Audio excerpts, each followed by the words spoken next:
నిజంగా ఒక్కోది కొవ్వెక్కి కొట్టుకొని చచ్చిపోతుంది. మొగుడు సంపాదిస్తాడంటే తిండి తిరిగి ఇంట్లో కూర్చోలేక రంకు మొగుళ్ళు ఒకళ్ళే తక్కువేరు. ఉన్న మొగుడిని సాధించిన చేత కాక రంకు మొగుళ్ళు కావాల్సి వచ్చింది. పెళ్లి చేసుకుని అంతగానం సంపాదించి నీకు టయానికి ఫుడ్ తీసుకొచ్చి పెడతాను. ఎవడు పెడతారమ్మా నేను? నీ తల్లిదండ్రులు చూసి నీకు మంచి భర్తగా నీ లైఫ్ లాంగ్ బాగుండాలి, పిల్లలు ఉండాలని చెప్పి పెళ్లి చేశారు పేరెంట్స్ అయినా. అలాంటప్పుడు నీకు కొవ్వెక్కి కొట్టుకొని వచ్చి వేరే మగాడితో రిలేషన్ పెట్టుకుంటున్నావా? ఉన్న మొగుడు ఏమన్నా ఒక వేరే మొగుడు ఇస్తాడా? మరి ఎందుకు రేటు తయారవుతున్నావు? ఒక్కోదాన్ని బలిసి కొట్టుకుంటావు నిజంగా. అది అంటే ఒకడు ఇద్దరు చూసాం మనం ఇంతకు ముందు కూడా బాయ్ ఫ్రెండ్ కోసం భర్తలను చంపడం చూసాం. మరి ఆరుగురు అంటే ఏంది అసలు?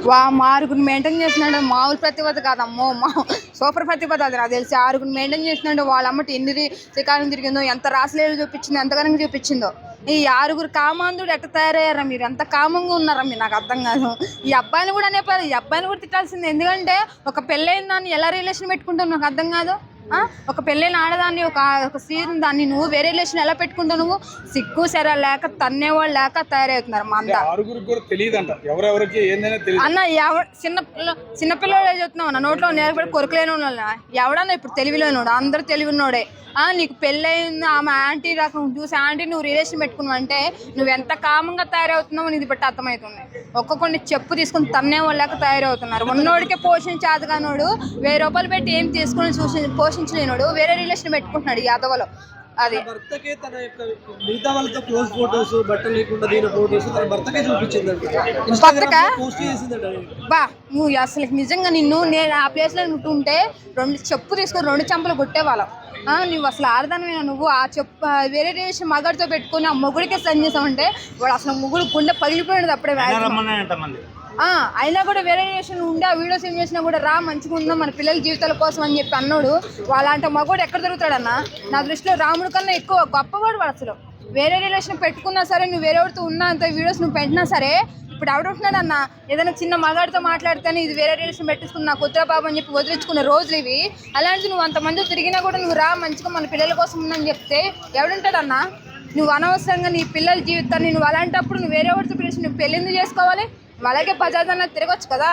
పిల్లలకి కానీ వాళ్ళ జీవితం నాశనం చేసి పొద్దున వాళ్ళు సమాజంలో బయట ఎలా తిరగలుగుతారు అసలు? నిజం చెప్తున్నా, అసలు ఇప్పుడున్న రోజులు సమాజం ఆడవాళ్ళే కానీ మగాళ్ళే కానీ ఒక్కొక్కడు కామం ఎక్కి కొట్టుకుంటున్నాడు. అది ఇలాంటి వాళ్ళని దేవుడు నిజంగా శిక్షిస్తే నేను ఇప్పుడు అనవసరంగా నీతో పాటు నీ పిల్లల జీవితాన్ని, నీ మొగుడు జీవితాన్ని నాశనం చేసావు. ఏమన్నా అసలుకి ఒక్కదాన్ని బాబుని కూడా ఇంట్లో వదిలేసి బాయ్ ఫ్రెండ్ తో బయటకు వెళ్ళిందంటే భర్త లేని సమయంలో. భర్త వచ్చేసరికి కూడా పాప ఒకతే ఇంట్లో ఎత్తుకుంటూ ఉందంట దాదాపు 5 అసలు చిన్న పిల్లల్ని వదిలిపెట్టుకొని నువ్వు ఇంత కామంగా తయారయ్యేవి 6గురితో 7గురితో రిలేషన్ పెట్టుకున్నావు అంటే పిల్లలు చూసి మొహం చూసైనా నీకు అనేది కుదరట్లేదా? ఎందుకు తయారైసి వస్తున్నారా? మొగుడు దగ్గర లేని వేరే వాళ్ళ దగ్గర ఎందుకు ఉంటుందిరా? ఎవడైనా ఇప్పుడు నీ మొగుడు తప్ప రేపొద్దు నీకు రోగం వచ్చితో, నీకు యాక్సిడెంట్ అయితే నువ్వు సస్తావో, వేరే వాడు ఎవరైనా రిలేషన్ పెట్టుకుని ఎవడన్నా వస్తాడా? ఎవడు రాడు. ఎందుకంటే నీ పెళ్ళైంది కదా, నీ మొగుడు ఉన్నాడు కదా, రేపొద్దు నా మీద కేసు అవుతుందేమో అదని చెప్పి తప్పించుకుంటాడు. మగాడికి ఏముందబ్బా, ఏదో ఒక చిన్న రీజన్ తెప్పించి వదిలించుకుందామని చూస్తాడు.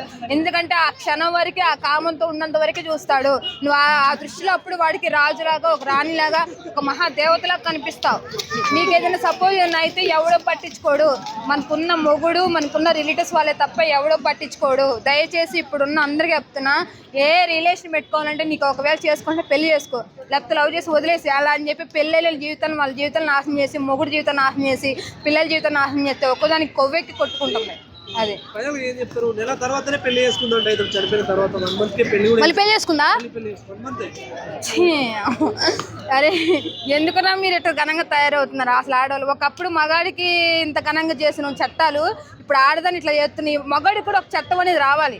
ఒక ఆడదానికి ఏదైనా జరిగితే మొత్తం మహిళా మండలి దేశం మొత్తం కలిసి వస్తుంది. ఇన్స్టాగ్రామ్లో వామ్మో ఒక ఆడదాన్ని ఇది చేశాడు, అది చేశాడు, రక్షించాడు, అది చేశాడు, రేప్ చేశాడు అని చెప్పి ఎన్నో తీసుకొస్తాయి. ఇప్పుడు మగాడి జరిగింది, పిల్లలు అన్యాయం అయిపోతున్నారు, ఎవడన్నా తీసుకొస్తున్నాడు, మాట్లాడుతున్నాడా?